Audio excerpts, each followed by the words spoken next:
వీరేమి చేయుచున్నారో వీరు ఎరుగరు కనుక వీరిని క్షమించమని చెప్పాను. హల్లెలూయా. అందరం చూద్దాం, చేతుల పైకెత్తి హల్లెలూయా హల్లెలూయా. మంచిది బిడ్డలారా, జాగ్రత్తగా మరి కొద్ది నిమిషాలు మీరందరూ వాక్యాన్ని వినాలని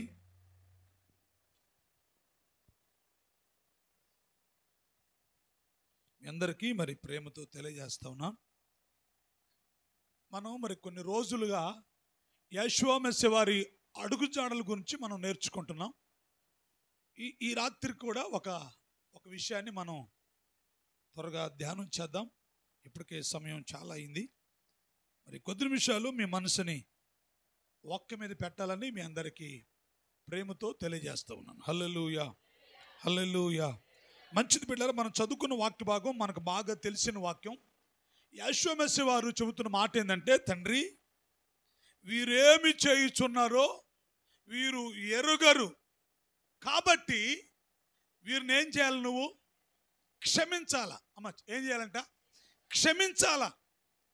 ఇక్కడ దైవజనుడు అనే పేతురు గారు ఏమన్నారంటే, యెషూవా మెస్సీయ మన కొరకు బాధపడి మనము తన అడుగుజాడల్లో నడవాలని మనకు మాదిరి ఉంచి పోయాడు. చెప్పండి, మనకేం చేశాడు? ఆయన మాదిరి ఉంచి పోయాడు. కాబట్టి ఇప్పుడు మనం ఏం చేయాలంటే ఆయన అడుగుజాడల్లో నడవాలా. ఏంటి ఆయన అడుగుజాడలు అంటే? మనం చాలా విషయాలు ధ్యానం చేసాం. ఒకటి క్షమించటం. అమ్మ చెప్పండి, ఏం చేయటం? క్షమించటం. ఒక దైవజనుడు ఏమన్నాడంటే, భూమి మీద మనం క్షమించలేని వారు అంటూ ఎవ్వరు ఉండకూడదంట. హల్లెలూయా. ఏముండకూడదంట? భూమి మీద మనం క్షమించలేము అనేవారు అంటూ ఎవరు కూడా ఉండకూడదు. అంటే అర్థమైందంటే ఎవరినన్నా క్షమించాలా. ఎందుకు క్షమించాలంటే భూలోకంలో యెషూవా మెస్సీ వారు తప్ప ఎవరు పరిపూర్ణులు కాదు. హల్లెలూయా. ఎవరు పరిపూర్ణులు కాదు. కాబట్టి ఇప్పుడు ప్రతి ఒక్కరిలో ఏదో ఒక బలహీనత తప్పకుండా ఉంటుంది. కాబట్టి బిడ్డలారా, ఇప్పుడు మనం క్షమించబడాలి అంటే వాక్యం ఏమంటుందంటే, మనం క్షమించకుండా భూమి మీద ఎవరిని ఉండకూడదంట. అందరినీ క్షమించాలా. అందరిని ఏం చేయాలా? క్షమించాలా. ఇప్పుడు యెషూవా మెస్సీ వారు ఎవరిని క్షమిస్తున్నాడయ్యా అంటే, ఇక్కడ తండ్రి వీరేమి చేస్తున్నారో వీరికి తెలియదు. కాబట్టి ఇప్పుడు వీరు ఏం చేయాలి? నువ్వు క్షమించాలి. అమ్మ చెప్పండి, ఇప్పుడు వారు ఏం చేస్తున్నారో వారికి తెలుసా తెలీదా? అమ్మా ఏం చేస్తున్నారు? వాళ్ళు కూర్చోబెట్టి భోజనం చేస్తున్నారా? భోజనం పెడుతున్నారా? సాల్వాపుతో సన్మానం చేస్తున్నారా? మరి ఏం చేస్తున్నారు? మరి ఏం చేస్తున్నారయ్యా అంటే ఆయన భయంకరంగా బాధ పెడుతున్నారు. ఆయన భయంకరంగా బాధ పెడుతున్నారు. ఎంత బాధ పెడుతున్నారంటే బిడ్డలారా, ఆ రాత్రి ఆయన గెత్సేమనే తోటలో ప్రార్థన చేస్తూ ఏమన్నాడు తెలుసా?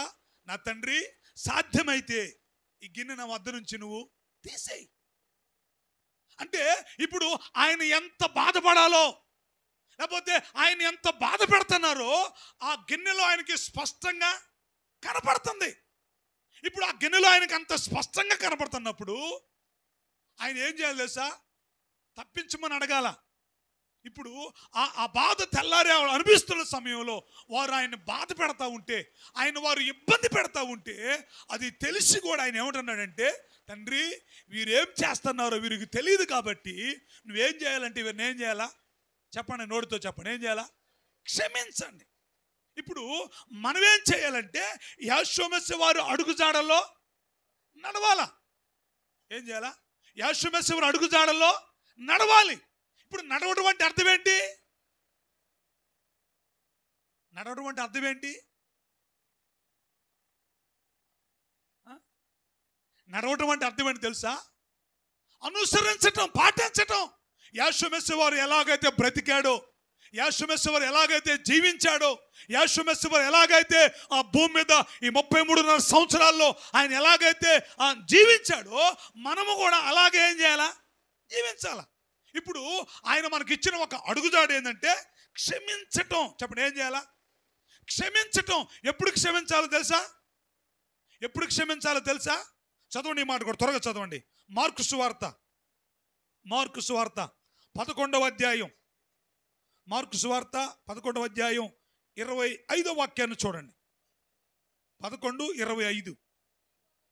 మీకు ఒకని మీద విరోధము ఏమైనా కలిగి ఉన్నడే ఆడలా మీరు నిలవబడి ప్రార్థన చేయునప్పుడెల్లా వారిని క్షమించండి. హల్లెలూయా.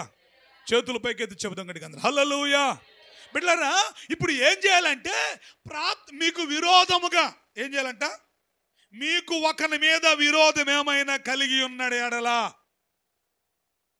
మనకి ఒకళ్ళ మీద ఎవరి మీదైనా విరోధము కలిగి ఉన్నాడలా ప్రార్థన చేసిన ప్రతిసారి వారిని ప్రార్థనలో క్షమించాలంట.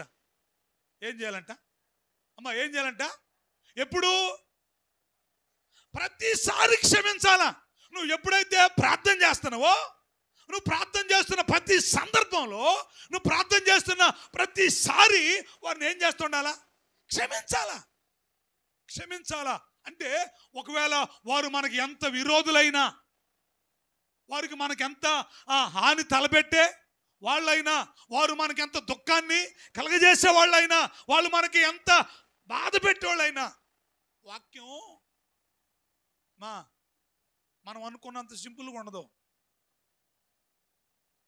మనం అనుకున్నది సింపుల్గా రాజారావు గారు ఉంటుంది అనుకుంటున్నారా? ఎట్ట క్షమిస్తాం? ఇంత భయంకరంగా ఇబ్బంది పెడుతుంటే, ఇంత భయంకరంగా దూషిస్తూ ఉంటే, ఇంత భయంకరంగా ఇష్టానుసారంగా ప్రవర్తిస్తూ ఉంటే ఎట్లా క్షమిస్తామంటారా? క్షమించాలా. ఆయన చంపుతుంటేనే వారిని క్షమిస్తే ఒక మాట అంటే క్షమించలేవా? గుళ్ళో చెప్పడం కాదు, లైవ్లో పెట్టారు చాలామంది, అయ్యగారు భలే వాక్యం చెబుతుండే ఇలా అని. లాజర్ గారు వింటున్నారా? ఏమంటున్నారు? గుళ్ళో వింటాం కాదు, అది చెప్పేది. ఇప్పుడు ప్రార్థన చేసే ప్రతిసారి బిడ్డలారా, ఈరోజు మనం ఒక మనిషిని ఎందుకు క్షమించలేకపోతున్నాం తెలుసా?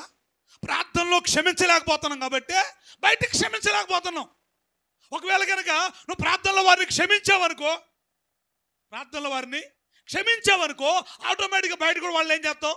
క్షమిస్తావు. ఇప్పుడు రహస్యంగా నువ్వు చేస్తున్న నీ ప్రార్థనలోనే నువ్వు వారిని క్షమించకపోతే, నువ్వు ప్రార్థన చేసినప్పుడు నువ్వు వారిని క్షమిస్తూ ఉంటే, రేపు నీకు కనబడ్డప్పుడు కూడా వారిని క్షమించడానికి దేవుడు నీకు మంచి మనసు ఇస్తాడు. హల్లెలూయా. ఒకవేళ కనుక నువ్వు ప్రార్థనలో క్షమించకపోతే నీకు క్షమించే మనసు రాదు. నీకు క్షమించే మనసు రావాలంటే నువ్వు ప్రార్థన చేసే ప్రతిసారి క్షమించాలా. అయ్యా ఎన్నిసార్లు క్షమించాలా? అన్నమ్మగారు ఎన్నిసార్లు క్షమించాలా? ఒకరోజు ఇదే సంగతే పేతురు గారు అడిగిండు యెషోమెస్వాని, యెషోమెస్సయ్యా, నా సహోదరుడు నా ఎడల తప్పిదము చేస్తే నేను ఎన్ని మార్లు క్షమించాలయ్యా? 7 సార్లు అండు. ఎందుకు 7 అన్నాడు తెలుసా? 7 పరిపూర్ణత కాబట్టి. 7 ఏంటిది? సంపూర్ణత కాబట్టి. ఇక 7 సార్లు క్షమిస్తే సరిపోద్దాం అనుకున్నాడు. అనుకొని 7 సార్లు మట్టుకే అన్నాడు. యెషోమెస్సయ్య సరే ఓకే అన్నాడా? అలా మరి ఎంతకాలం? ఆ మాట మీరు ఇంటికెళ్ళి చదువుకోండి. మత్తయి సువార్త 18వ అధ్యాయంలో 21వ వాక్యంలో 22వ వాక్యంలో ఉంది. మత్తయి సువార్త 18వ అధ్యాయంలో 21, 22 వాక్యాలు ఉంది సార్. 7 మారుల మట్టుకు కాదయ్యా, 70 ఏళ్ల మారుల మట్టుకి. ఎన్ని మారుల మట్టుకంట అయ్యా? ఎన్నంట? 70 ఏళ్ళంట. ఎందుకు 70 ఏళ్ళు తెలుసా? మనిషి ఆయుష్ 70 సంవత్సరములు, అధిక బలం ఉంటే 80 ఏళ్ళు. నాకు తెలిసి ఇక్కడ 80 ఏళ్ళు ఎవరు లేరు. 80లో అడుగు పెట్టారా? 70 74.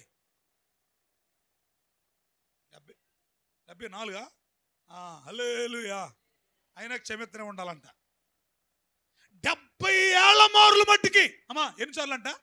70 ఏళ్ల మారుల మట్టికి. అంటే నువ్వు ప్రార్థన చేసే ప్రతిసారి క్షమించాలా? ఎంతకాలం క్షమించాలా అంటే ఎన్ని సంవత్సరాలు క్షమించాలా అంటే నువ్వు జీవితకాలం అంతా ఇదిగో ఎవరైతే మన ఎడల తప్పు చేశారో, ఎవరైతే మనల్ని అనవసరంగా మాట్లాడారో, ఎవరైతే మనల్ని అనవసరంగా ఇబ్బంది పెట్టారో, వారు వచ్చి నన్ను క్షమించు అని అడిగితే తప్పకుండా క్షమించాలా. తప్పకుండా ఏం చేయాలా?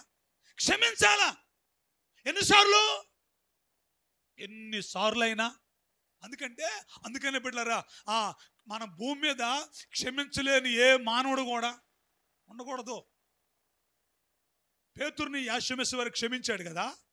ఒకవేళ కనుక యోధా కూడా అడిగితే, అమ్మా యోధా కూడా అడిగితే, లేయమ్మ గారు, యోధా కూడా అడిగితే క్షమించేవాడే.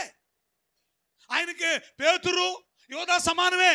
అంటే తను క్షమించమని ఎవరైతే అడుగుతున్నారో వారిని తప్పకుండా క్షమిస్తాడు. ఆయన వారిని తప్పకుండా క్షమిస్తాడు. కాబట్టి బిడ్డలారా, ఎంతకాలం క్షమించాలయ్యా? 1 సంవత్సరం కాదు, 2 సంవత్సరాలు. మనం ఏం చేస్తాం అంటే, ఒకసారి క్షమిస్తాం, 2 సార్లు క్షమిస్తాం. ఏంటండి పొద్దాలా? మేము మనుషులమే, మాకు కూడా కోపం వస్తుంది, మాకు కూడా రోషం వస్తుంది. ఇంకా కొంతమంది అంటారు, కొంచెం ముందుకెళ్ళి మేము కూడా ఉప్పు కారం తింటున్నాం అంటారు. ఉప్పు కారం తినకపోతే తౌడని నీళ్ళు తాగు. మేము కూడా ఉప్పు కారం తింటున్నాం అంటే అర్థం ఏంటి? మాకు కొంచెం బాధ ఉంటుందని. వాక్యం ఏముంటుందంటే, నీకు బాధ ఉంటే ఉంది, కానీ వాక్యం ఏం చెబుతుంది తెలుసా? 70 ఏళ్ల మారులు మట్టుకు ఏం చేస్తుండాలా? వెళ్ళరా, యాషమేసు వారి బోధే, యాషమేసు వారి జీవితమే, యాషమేసు వారి ఆ బ్రతుకే ప్రపంచానికి ఎదురుగా ఉంటుంది. హల్లెలూయా.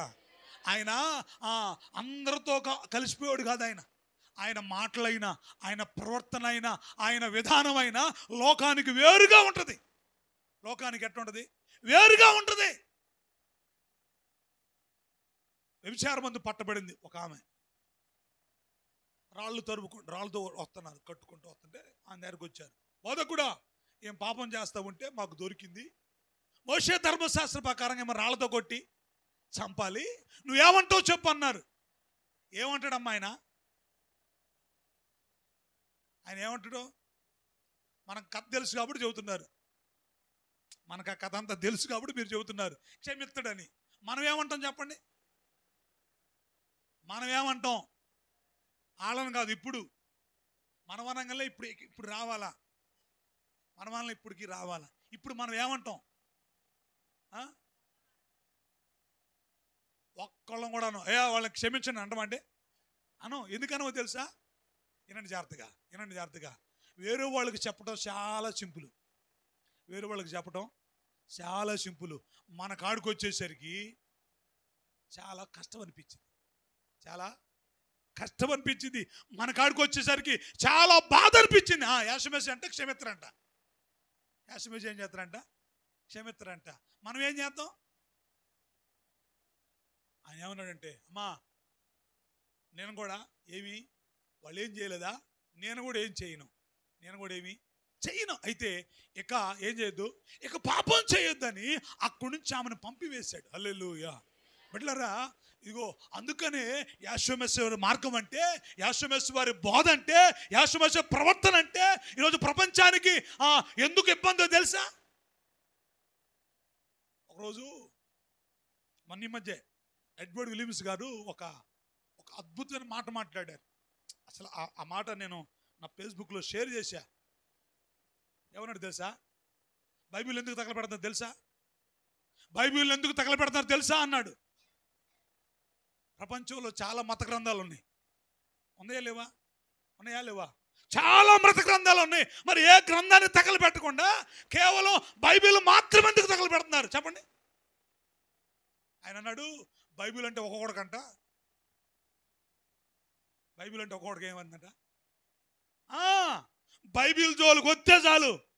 ఏముందండి అందులో? ఓ పుస్తకమేనా? ప్రపంచంలో చాలా గ్రంథాలు లేవా? మన పేరు చెప్పుకోకూడదు, కానీ మన భారతదేశంలో పుట్టిన మతాల్లో కొన్ని వందల గ్రంథాలు ఉన్నాయి, వేదాలు ఉన్నాయి, గ్రంథాలు ఉన్నాయి, ఉపనిషత్తులు ఉన్నాయి. రామాయణం అంటాడు, మహాభారతం అంటాడు, ఇంకా ముస్లింస్ అయితే ఖురాన్ అంటారు, ఇంకా బౌద్ధ, అసలు ఎన్ని గ్రంథాలు ఉన్నాయో. మరి ఏ గ్రంథం జోలికి పోనాడు? ప్రతి ఒక్కడు ఈ గ్రంథం జోలికి వస్తాడు. ఈ గ్రంథం చూస్తేనే వాళ్ళకి భయం అయిపోద్ది. ఎందుకో తెలుసా? ఈ గ్రంథంలో ఉన్న ఆ పద్ధతి లోకానికి వేరుగా ఉంటుంది. హల్లెలూయా. లోకమంతా శిక్షించండి అంటూ ఉంటే, లోకమంతా నశింపజేయండి అంటూ ఉంటే, ఈ గ్రంథం అంటది క్షమించమంటది. గ్రంథం ఏమంటుంది? క్షమించమంటుంది. లోకమంతా ఒక దారి అయితే పరిశుద్ధ గ్రంథాన్ని మరొక దారి. హల్లెలూయా. అందుకనేనంట ఈ గ్రంథం అంటే చాలా మందికి ఇబ్బంది, చాలా మందికి బాధ. ఆరోగ్యమూర్తి గారు అన్నారంట, ఆయన ఇంకా మారు మనసు పొందకముందు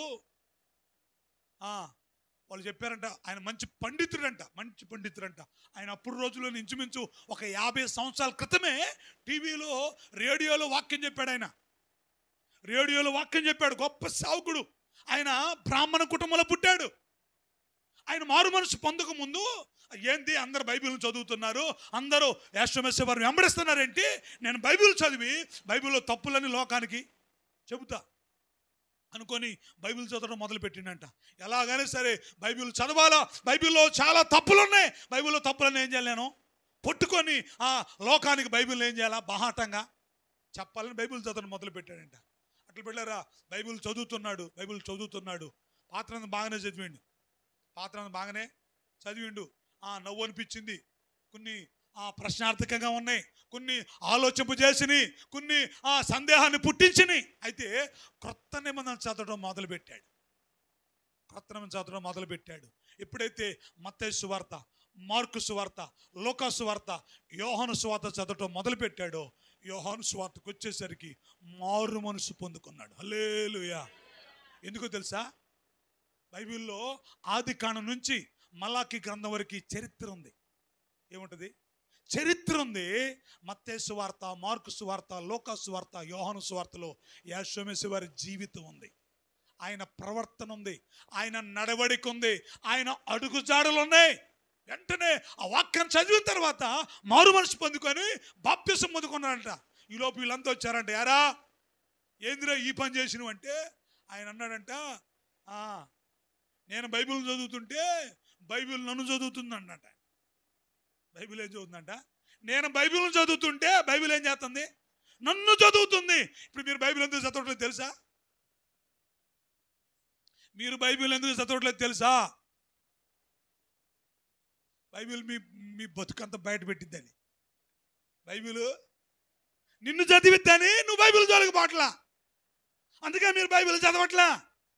బైబిల్ పరిశుద్ధ గ్రంథం చేతిలో ఉంటే ఎందుకు చదవట్లా మా బైబిల్ని? ఏమా ఇవాళ చదివారా? నిన్న చదివారా? మొన్న చదివారా? చదవం. ఎందుకు? బైబిల్ జోలికి బావు. అన్నీ జరుగుతాయి, వాక్యం జరుగుతుంటుంది, పాటలు జరుగుతుంటుంది, ఆరాధన జరుగుతుంటుంది, అన్నీ జరుగుతూనే ఉంటాయి. కానీ బైబిల్ జోలికి బట్టి మనం, ఎందుకంటే బైబిల్ మన చదివిద్ది. బైబిల్ ఏం చేస్తుంది? అన్న చదివింది. ఆయన అన్నాడంటే, అయ్యా నేను బైబిల్లో తప్పులు పడదాం అనుకున్నా, కానీ నాలో తప్పులు పట్టడం మొదలుపెట్టింది, నా జీవితం నాకు చూపించింది కాబట్టి నేను వెంటనే మారు మనసు పొందుకున్నానని చెప్పాడు. హల్లెలూయా. వెళ్ళరా? ఇప్పుడు వాక్యం ఏం చెబుతుందంటే, ఎందుకు పరిశుద్ధ గ్రంథానికి అంత ప్రాముఖ్యత అంటే, ఇందులో ఉన్న మార్గం, ఇందులో ఉన్న దేవుడు, ఇందులో ఉన్న పద్ధతి లోకానికి వేరుగా ఉంటుంది. లోకంతో కలిసి ఉండదు, లోకానికి వేరుగా ఉంటుంది. అందరూ శిక్షించండి అంటా ఉంటే, ధర్మశాస్త్రం సహా శిక్షించండి అంటా ఉంటే, యేసు అంటాడు క్షమించమంటాడు. ఆయన క్షమించమంటాడు. అందుకనే ప్రార్థన చేసినప్పుడల్లా క్షమించండి.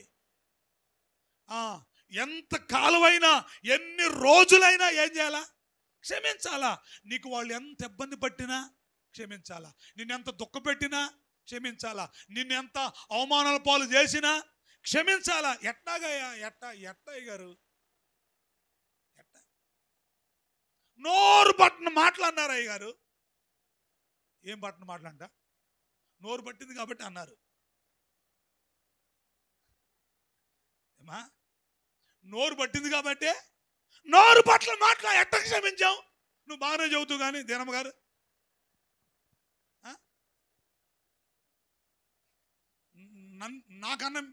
నన్ను కన్నా మీరు మమ్మల్ని బాగా తిడుతున్నారా ఈ జన్నారంలో?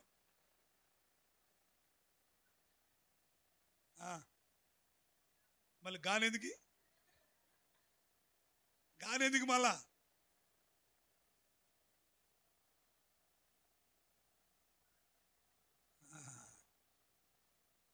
కాబట్టి పెట్టారా వాక్యం ఏం చెబుతుందంటే మనం ఆయన అడుగుజాడల్లో ఏం చేయాలా?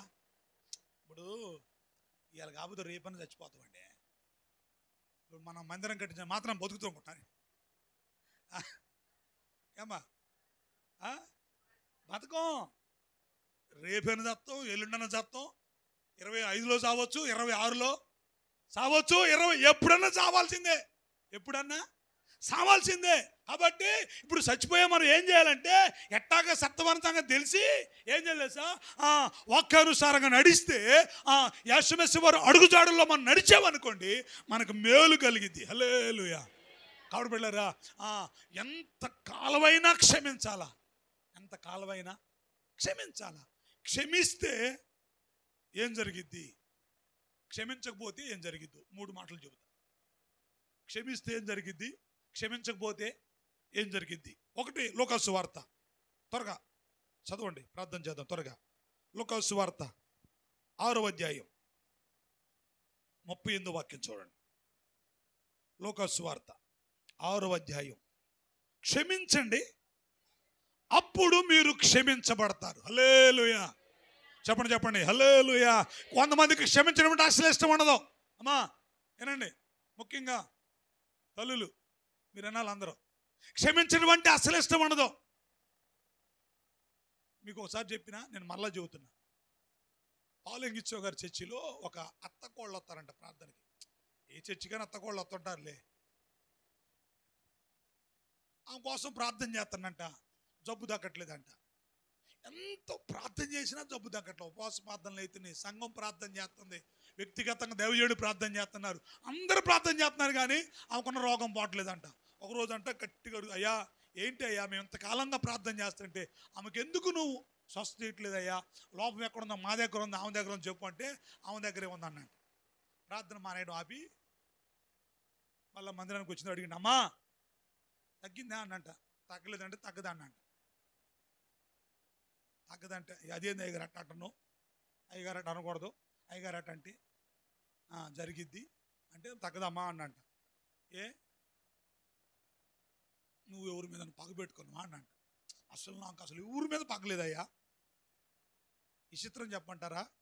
ఇప్పుడు మనం ఇక్కడ ఇప్పుడు అయినా రేపు వచ్చే భక్తులైనా మన మందిరం గురించి చెబుతున్నా, మన మందిరం గురించి చెబుతున్నా. నేను అసలు ఎవరి గురించి చెప్పను. మీకు తెలుసు నేను వాక్యం చెబుతున్నంటే నా ముందున్నోళ్లే నాకు ప్రాముఖ్యం. లైవ్లో ఎంతమంది అన్నా నాకు అది ప్రాముఖ్యం ఉండదు, యూట్యూబ్లో తర్వాత అయినా నాకు వాళ్ళు లెక్క కాదు. నా ప్రాముఖ్యం, నా మెయిన్, నా థీమ్ ఏంటంటే నా ముందు ఎవరు కూర్చుంటే నేను వాళ్ళకి వాక్యం చెప్పాలి, అంతేగా. కొంతమంది అయ్యగారు వాక్యానికి ఆ సంఘానికి వాక్యం చెప్పరు, యూట్యూబ్లో వాళ్ళకి వాక్యం చెబుతారు, ఎవరికి వాక్యం చెబుతారు.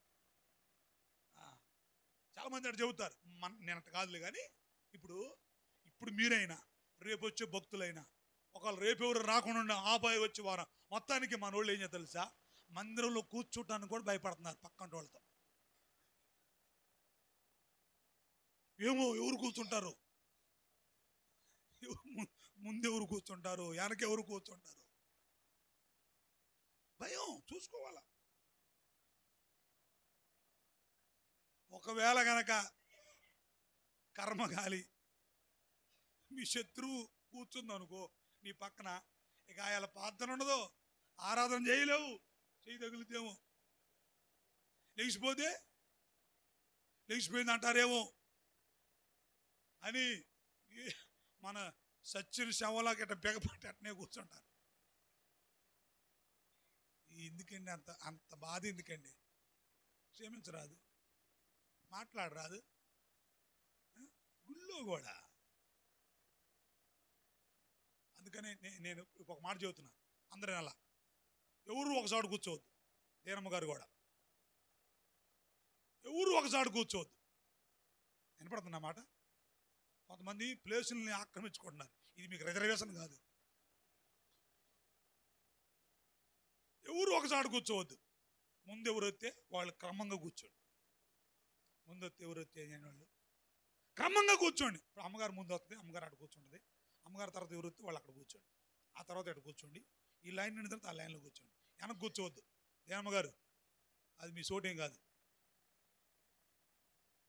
పురుషులు కూడా ముందు వచ్చిన వాళ్ళు ముందు కూర్చోండి, వెనక్కి వచ్చిన వాళ్ళు.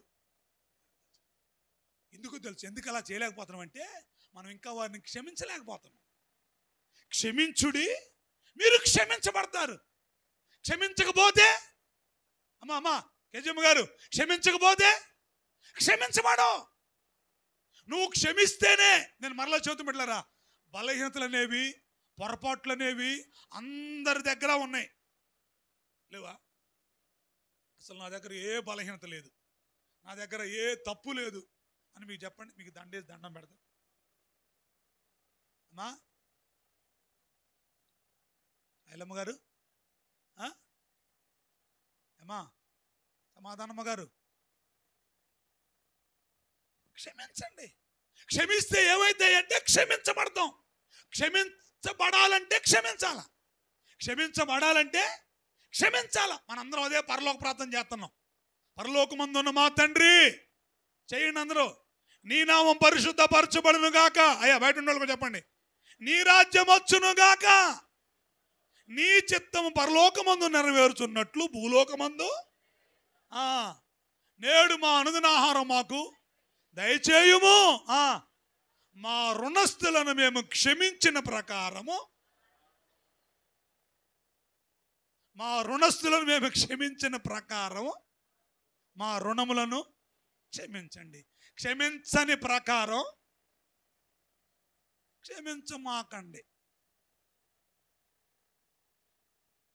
అందుకనే నేను చెప్పాగా, మనం కొంచెం వ్యతిరేకంగా ఆలోచన చేయండి. ఎట్లా వ్యతిరేకంగా ఆలోచన చేయండి.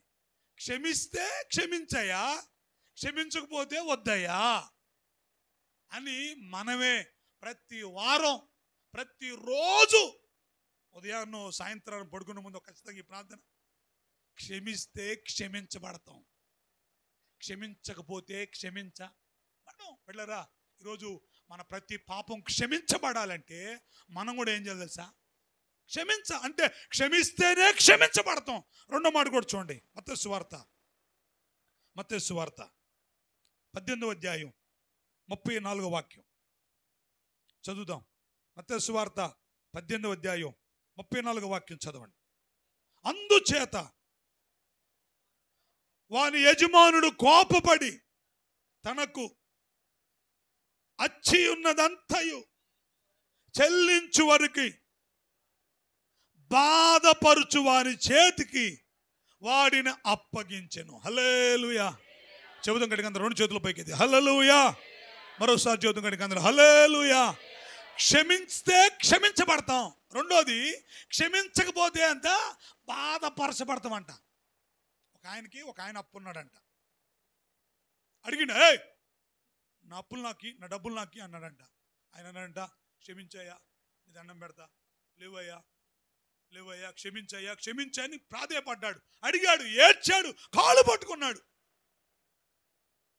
ఆయన అనుకున్నాడు, ఇంత బాధపడుతున్నాడు వీడు, ఇంత ఏడుస్తున్నాడు, పాపం లేవేమో ఒకవేళ అని, సర్లే పోరా క్షమించపో అన్నాడు.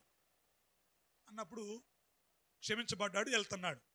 ఈ పోతా ఉంటే వీడికెవడు 5 రూపాయలు ఇవ్వాలంట. ఎంత ఇవ్వాలంట? 5 రూపాయలు ఇవ్వాలంట. వీడికెవడు 5 రూపాయలు ఇవ్వాల్సి ఉండి వాడు ఎదురైనంట. వాడికి అల్లం పట్టుకొని, రే నా 5 రూపాయలు ఎత్తవా ఇవ్వన్నంట. లేమ్మగారు, ఎంత? నా 5 రూపాయలు ఎత్తవా ఇవ్వన్నాడంట. వాడు కూడా ఏడ్చాడంట, అయ్యా క్షమించయ్యా, తప్పు అయిపోయిందయ్యా, ఎత్తులయ్యా, ఓర్చుకయ్యా, అమ్మగా మైగా అని అంటే వాడు ఒప్పుకోవట్లేదంట. లగాలిగి చేస్తున్నాడు. లగాలిగి చేసి ఇత్తేనే అంటే ఈ గొడవ, ఈ పంచాయతీ కాస్త అక్కడికి పోయింది. అక్కడికి పోయింది.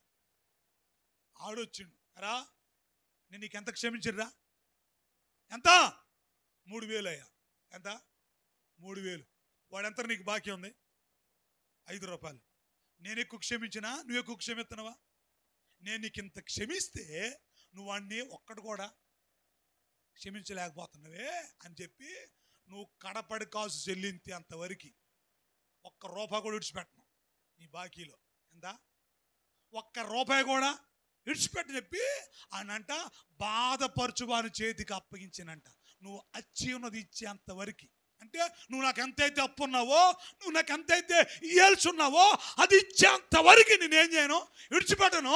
బాధపరిచే వారి చేతికి ఏం చేస్తాను, నిన్ను అప్పగిస్తానని చెప్పి ఆయన బాధపరిచేవాడి చేతికి అప్పగించబడ్డాడు. ఇప్పుడు చెప్పండి, ఈడు బాధపరిచేవాడి చేతికి అప్పగించబడ్డానికి గల కారణం ఏంటి తెలుసా? క్షమించకపోవటం. ఏంటమ్మా? క్షమించకపోవటం. క్షమిస్తే క్షమించబడతావు, క్షమించకపోతే బాధపరచబడతావు. మన చాలా పాపాలు దేవుడు క్షమించాడు. మన చాలా పాపాలు దేవుడు క్షమించాడు. మన చాలా అతిక్రమాలు దేవుడు ఏం చేశాడు? యెహోషువ క్షమించాడు. మరి మన తోటి వారి విషయంలో, మన సహోదరు విషయంలో, మన కుటుంబ సభ్యుల విషయంలో, మన గ్రామం విషయంలో, మన సంఘ విషయంలో మనం క్షమించలేవా అమ్మా? మన ఇన్ని పాపాలు ఆయన క్షమించాడే, మన ఇన్ని అతిక్రమాలు క్షమించాడే, మన ఇన్ని దోషాలు క్షమించాడే. మన తోటి వారికి 1, 2, 3 తప్పులు క్షమించలేవా? క్షమించకపోతే బాధపరచబడతావు. ఏం పరచబడతావు? బాధపరచబడతావు. మరి బాధపరచబడతావా, క్షమించబడతావా? అమ్మా, బాధల పాలవుతావా? అమ్మా యెహోషువ రాసుకుంటున్నావా? రాసుకో. బాధపరచబడతావా, క్షమించబడతావా? క్షమించబడాలంటే క్షమించాలా. నువ్వు క్షమించకపోతే బాధపరచబడతావు. 3వ మాట కూడా చెప్పి నేను ప్రార్థన చేస్తా. సామెతల గ్రంథం 19వ అధ్యాయం 11వ వాక్యం చూడండి. సామెతల గ్రంథం 19వ అధ్యాయం 11వ వాక్యం. ఒకని సుబుద్ధి వానికి దీర్ఘశాంతమునిచ్చును, తప్పులను క్షమించుట వానికి ఘనతనిచ్చును. హల్లెలూయా. చెప్పండి అందరూ చేతుల పైకెత్తి హల్లెలూయా. బిడ్డలారా, క్షమిస్తే క్షమించబడతాం, క్షమించకపోతే బాధపరచబడతాం, బాధ పెట్టబడతాం. బాధ ఎవరు పెడతారు?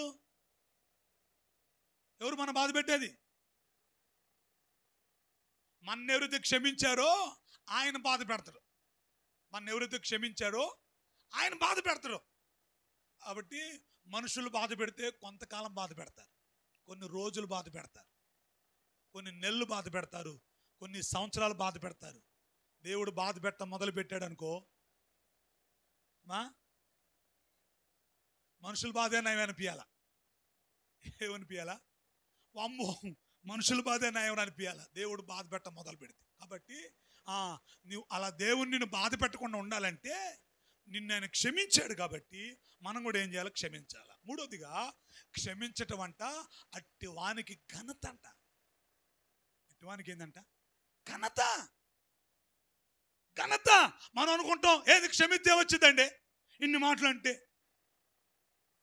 నేను విన్నా, నాకు తెలియదు కానీ ఒకళ్ళ మా అమ్మకు తెలిసాం. ఒకసారి ఆనందరావు గారిని, పెద్దయ్య గారిని కోరుకొండలోనే, ఇప్పుడు కూడా మందిరానికి రాడు ఆయన, వాళ్ళ కుటుంబంతో మందిరానికి వస్తారు. నడి సెంటర్లో పట్టుకొని, నడి సెంటర్లో ఎక్కడికో బయలుదేరి పరిచర్యకి వెళ్తా ఉంటే సెంటర్లో అందరూ చూస్తుండగా బస్సు కోసం వచ్చినప్పుడు తాగాడో తాగలేదు తెలియదు కానీ భయంకరంగా తిడుతున్నాడంట.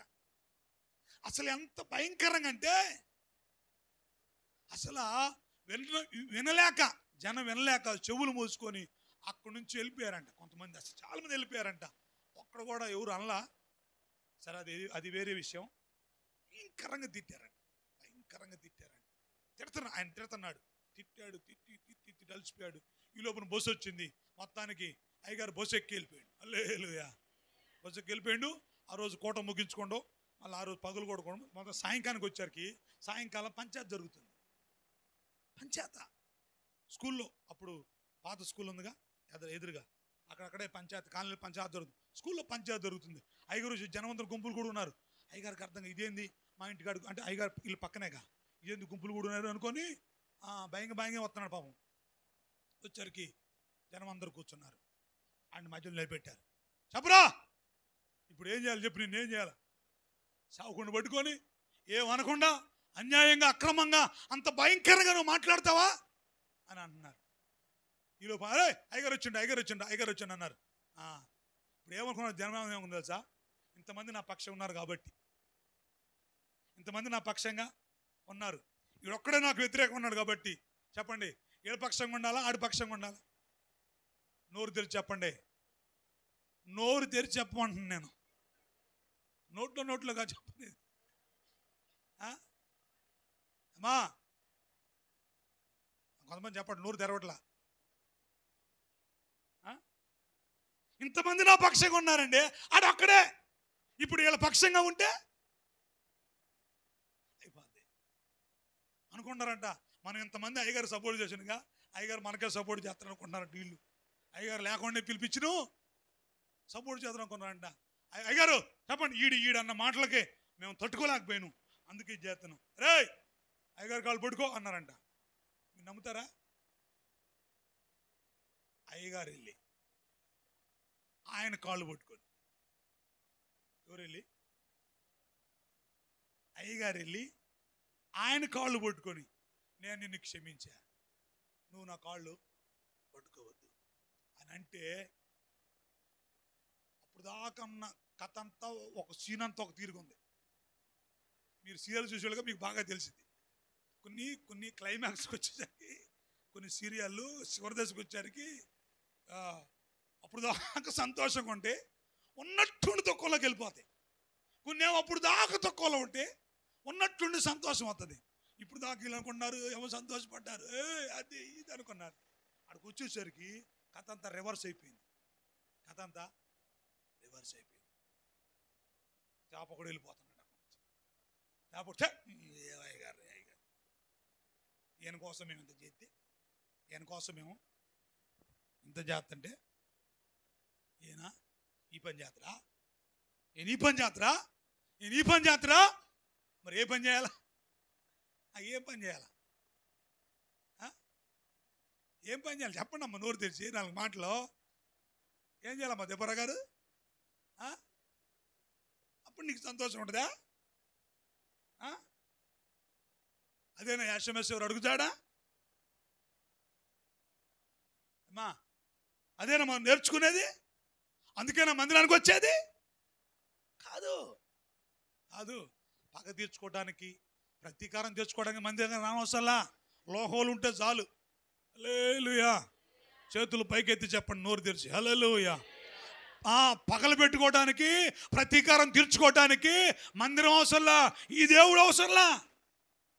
దేవుడిని విడిచిపెట్టి లోకంలో ఉండి చెయ్యి. ఏం చేయాలంట? అట్టివానికి ఘనత. ఆ మీటింగ్ అయిపోయింది. ఎవరింటికి వాళ్ళు వెళ్ళిపోయారు. నేను ఎందుకు మాట చదువుతున్నాను జాగ్రత్తగా. ఎవరింటికి వాళ్ళు వెళ్ళిపోయారు. అయ్యగారింటి పక్కనగా అయ్యగారు కూడా వాళ్ళ ఇంటికి వెళ్ళిపోయాడు. ఆయన అక్కడి నుంచి పోట్ల, ఆయన అక్కడి నుంచి పోలా. వాళ్ళ ఇల్లు ధరణ ఉంటుంది, చాలా ధరణ ఉంటుంది. అందరూ వెళ్ళిపోయారు. అట్లాగున్నాడు. ఏంటి అసలు, ఏంటి ఇదేంది, ఇంత విచిత్రం ఏంటి, బైబిల్లో విన్నాం కానీ ఎట్లా కూడా జరిగిద్దా అనుకున్నాడు. అందరూ వెళ్ళిపోయిన తర్వాత అయ్యగారికి అప్పుడు వైరు కుర్చీ ఉండేది, ఇట్లా ఆడుకొని కూర్చి, నాకు బాగా గుర్తు. అట్లా అనుకుంటుంటే గట్టి కాళ్ళు పట్టుకున్నాడు. గట్టి కాళ్ళు ఓర్ని ఆడటం మొదలు పెట్టాడంట.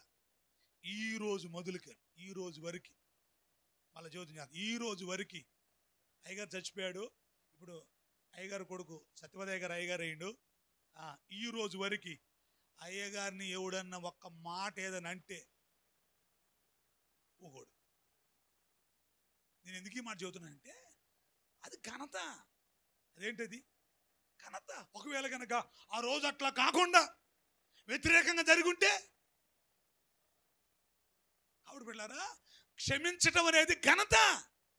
అదేమో ఆ చిన్నతనం కాదు ఏమా, అదేమో నిన్ను తక్కువ చేసుకోవటం కాదు, అదేమో నిన్ను తగ్గించుకోవటం కాదు, అది నీకు ఘనత.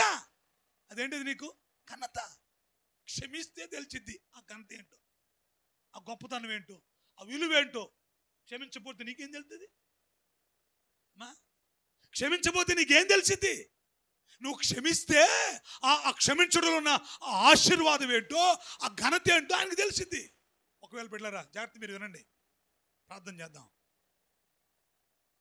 పేతురు ఎస్ఎంఎస్ వారు నాకు తెలియదు అన్నాడు, ఒట్టు కూడా పెట్టుకున్నాడు, బాగానే ఉంది. అయినా దూరంగా వెంబడిస్తున్నాడు. ఎస్ఎంఎస్ వారు ఒక సమయంకి వచ్చేసరికి ఆయనకి వెళ్ళి చూశాడు, పేతురికి వెళ్ళి చూశాడు. చూసి ఆడ మాట్లాడా.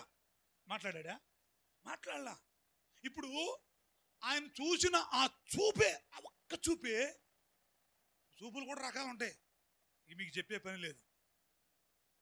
మీరు ఎన్ని చూపులను చూస్తారు. కోపం వచ్చింది, జాలి వచ్చింది, అసూయ ఉంటుంది, ఎసపు చూపు బైబిల్లో ఉంది. ఎసపు చూపు అంట. ఎవరు? సౌలు దావీదు మీద అంటే ఎసపు చూపు చూసిండంట. యజమ్మ గారు, ఏ చూపు చూస్తున్నావు? నేల చూపు.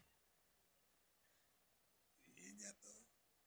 అన్ని బాధలన్నీ నీకే, చెన్నార మీద బాధలు మొత్తం నీకే. ఏం చేస్తావు? ఎసపు చూపు, ఈ చూపులన్నీ. యాషమేశ్వరు ఒకే ఒక్క చూపు చూశాడు. ఒకవేళ కనుక అది కనుక క్షమించే చూపు కాకుండా అది ప్రతీకారం తీర్చేదో, లేకపోతే అది విషపు చూపో, లేకపోతే అది మరో చూపు అయినట్టయితే పేతురు గారు సంఘానికి మూలం కాకుండా పోయేవాడే. అవుతాడా? కాలేడు. యాషమేశ్వరు వారు చూపు చూశాడు. ఆ చూపు ద్వారా పేతురు క్షమించబడ్డాడు కాబట్టి ధైర్యంగా మరలా ప్రభు దగ్గరకు వచ్చాడు. తప్పైంది అనుకున్నాడు, పశ్చాత్తాపడ్డాడు, ఏడ్చాడు.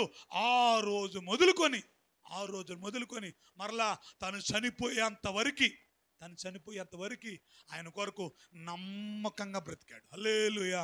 బిడ్డలారా, చెప్పాలంటే దైవజనుడు అని పౌలే అంటాడు పేతురు గురించి మాట్లాడుకుంటూ, ఏమంటారు సార్? స్తంభములుగా ఎంచబడిన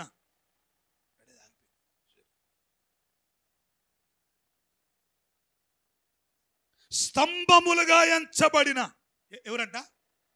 స్తంభాలుగా ఎంచబడ్డాడంట పేతురు, యోహాను, కేఫా. నేను మీకు చెప్పా, గుర్తుంది, మర్చిపోయారు. స్తంభములుగా ఎంచబడ్డారంట సంఘంలో వాళ్ళు ఎవరంట? స్తంభాలంట. అమ్మా గుర్తుంచుకోండి, స్తంభానికే విలువ ఎక్కువ. ఇప్పుడు మన మందిరం స్లాబ్ వేసాం, వాళ్ళ మీద వేసామా, స్తంభాల మీద వేసినామా? స్తంభాల మీదే. ఎందుకే?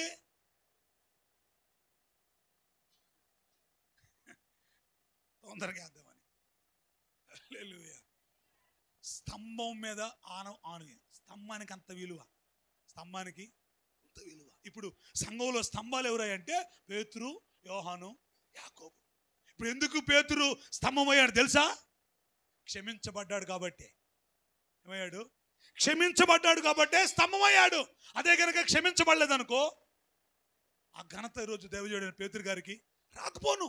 కాబట్టి బిడ్డలారా, క్షమించడం అనేది ఘనత. క్షమించడం అనేది ఏంటిది? అందుకనే యాషమేశ్వరు అన్నాడు, తండ్రి, అమ్మా చెప్పండి, వీరేమి చేయుచున్నారు, వీరు ఎరగరు కాబట్టి వీరిని ఏం చేయండి? క్షమించండి. వీరిని ఏం చేయండి? క్షమించండి. క్షమిస్తే క్షమించబడతావు. క్షమించకపోతే బాధపరచబడతావు. ఏమైపోతావు? బాధపరచబడతావు. క్షమిస్తే ఘనత. క్షమిస్తే ఏంటది? ఘనత. కాబట్టి మరి ఘనత కావాలో, బాధపరచబడాలో మన చేతుల్లో ఉంది. ఎవరి చేతుల్లో ఉంది? మన చేతుల్లో ఉంది. నువ్వు ఘనత కావాలనుకుంటే క్షమించు. అయ్యా విన్నారా నేను చెప్పే మాట? నీకు ఘనత కావాలనుకుంటే క్షమించు. నాకు ఘనత వద్దయ్యా, ఏమొద్దాయా అంటే నీ ఇష్టం. నాకు ఘనత వద్దు, ఏమొద్దు, నేను నరకానికే వెళ్ళిపోతా అనుకుంటే క్షమించు. ఏం చేయ మాకు? ప్రార్థన బట్టి మాకు ప్రార్థనకు రా అని క్షమించుకుని అట్టాక గుళ్ళో కూర్చో, తర్వాత నరకానికి పోదు కానీ, తర్వాత ఆడికి పోదు కానీ. కాబట్టి క్షమించండి. ఏం చేయండి? క్షమించండి. దైవజనుడైన పౌలు అంటాడు, బాల్యంలో ఉన్నప్పుడు నేను చిన్నవాని ఉన్నప్పుడు చిన్నవాని వలె మాట్లాడి తిని, చిన్నవాని వలె తలంచి తిని, తిన్నవాని వలె చేసి తిని, ఇప్పుడు పెద్దవాడినై తిని పిల్లవాని శాసలో మానేసి తిని. కాబట్టి బిడ్డలారా, పరిపూర్ణమయ్యే సమయం ఒకటి వస్తుంది ఒకటి. కాబట్టి ఆ సమయంలో ఆ సమయం వరకు మనం ఏం చేస్తూ ఉండాలంటే క్షమిస్తూనే ఉండాలా. ఏం చేస్తూ ఉండాలా? క్షమిస్తూనే ఉండాలా. క్షమిస్తేనే క్షమించబడతాం, క్షమిస్తేనే ఘనత. క్షమించకపోతే బాధపరచబడతాం. ఏమైపోద్ది? కాబట్టి మనం బాధపరచబడకూడదు. మనం ఏం చేయకూడదు? బాధపరచబడకూడదు. మనం క్షమించబడాలి. హల్లెలూయా. మనం ఏం చేయాలా? క్షమించబడాలి. క్షమించబడాలి అంటే క్షమించాలి. అందుకని యేసు వారు తన ప్రాణం తీస్తున్నా, వారు ఏం చేస్తున్నా? తన ప్రాణం తీస్తున్నా ఆయన వారిని ఏం చేశాడు? క్షమించాడు. కాబట్టి బిళ్ళారా, నాకు తెలిసి మన ప్రాణం ఎవరు తీస్తున్నారా? సగం తీశారా? కొన్ని పావు తీశారా? ఇసాక్ గారు ఏమా? మరి మీరేం మాట్లాడరా అంటే ఆయన ఒక్కడ నేను అడిగేది తీలా, కనీసం ప్రయత్నం కూడా చేయలే. అయినా మనం క్షమించలేకపోతున్నాం. కళ్ళ ముందే భయంకరంగా ఆయన ఇబ్బంది పెడుతున్నారు. మనం ఎంత బాధపడతామో ఆ మాటలు చెప్పుకుంటా. అయ్యో నీ మొహం మీద ఉమ్మేశారయ్యా. పాట కూడా పాడతావు అప్పుడప్పుడు. ఒక పాట, ఏ పాట? బంతులాడినారు నోరు తెరవలేదా ఏ ప్రేమ. పసక పండగ పాట. బదులు పలకలేదా ఏ ప్రేమ, నోరు తెరవలేదా ఏ. మనం అసలు నోరు ముయ్యమంటే నోరు ముయ్యం. నువ్వు కాగమ్మా, నువ్వు కొంచెం బాగు ఆగలో,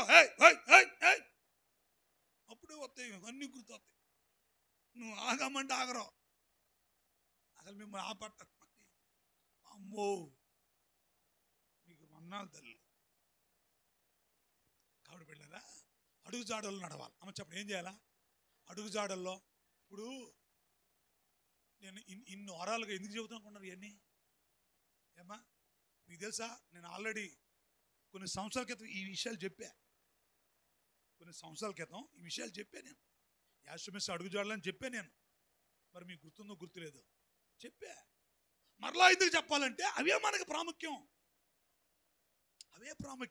యేసు వారే మన గురి, ఆయనే మన మాదిరి, మన గమ్యం ఆయనే. మరి ఆయన అడుగు జాడలు నడకపోతే ఇంకెవరు అడుగు జాడలు నడుతూ? కాబట్టి పెట్టారా, ఆయన అడుగు జాడలో మనం నడవాలనే మనకు ఆయన మాదిరి ఉంచిపోయాడు. కాబట్టి ఏంటి ఆయన మనకు ఇచ్చిన మాదిరి అంటే క్షమించటం. క్షమిస్తే క్షమించబడతాం, క్షమిస్తే ఘనత వస్తుంది, క్షమించకపోతే బాధపరచబడతాం. కాబట్టి బాధపరచబడతావో క్షమించబడతావో మన చేతులు, నీ చేతుల్లో ఉంది. తల వంచండి, కళ్ళు మూసుకోండి, ప్రార్థన చేసుకుందాం. అందరూ తల వంచి కళ్ళు మూసుకొని ప్రార్థన చేసుకుందాం. స్తోత్రం. హల్లెలూయా.